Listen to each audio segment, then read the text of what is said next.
So, would you believe me if I told you that I was walking around LA right now?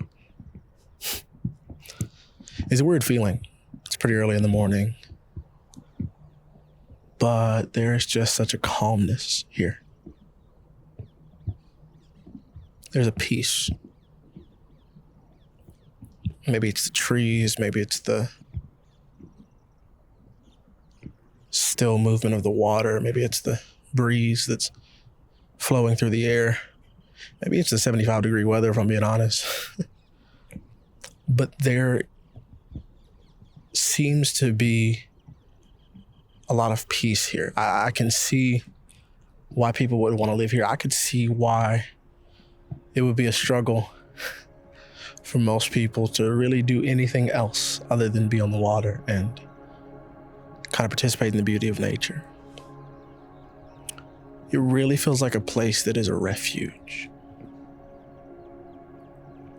When I think about places that are refuges, I can't help but turn my mind and my thoughts toward Jesus. Because he's a refuge. He's a place where you can rest, where you can find strength. When you're lowly, when you're tired, when you're weary, when you're burdened. He's a place that you can rest in. He's a person you can rest with. And so as I walk the streets and have an opportunity to be able to process with you all today, let's talk about what it looks like to find a refuge in God. Let's look at Psalm 2. I think Psalm 2 is so dramatic, to say the least.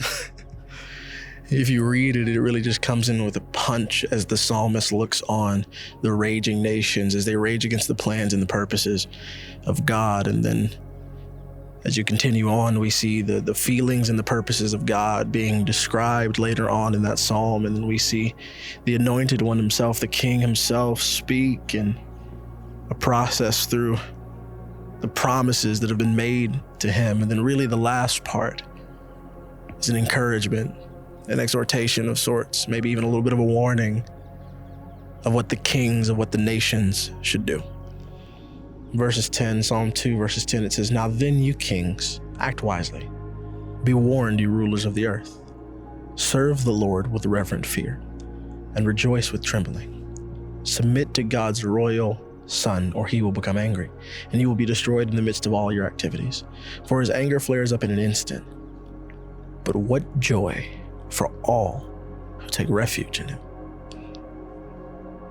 What joy for all who take refuge in him. Listen, I don't know what your plans are for today. I don't know what your thoughts are for today. I don't know what you have planned for today in particular, but I can tell you this, that if you're looking for rest, if you're looking for refuge, if you're looking for joy, you can find that in God. What joy for all who take refuge in him. See, there's a lack of safety outside of the presence of God. I'll say that again. There's a lack of safety outside of the presence of God. And it's not that we always feel it, because I think we as human beings, we're actually pretty used to the danger of the world around us. We're pretty used to the temptation of the world around us. We're pretty used to the wiles of wealth and money and prosperity and all these things that the world promises that will make us happy and will fulfill us. We're pretty used to the dangers that are outside of the presence of God.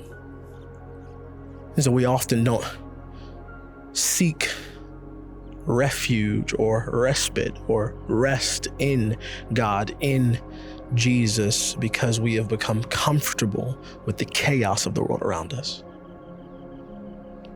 But what joy.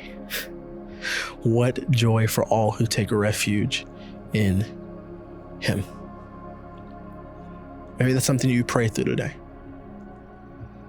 Maybe that's a question that you can ask the Lord. God, is there any area of my life where I am not resting in you? Is there any area of my life where I am hiding from you instead of hiding in you? Lord, would you be my hiding place today?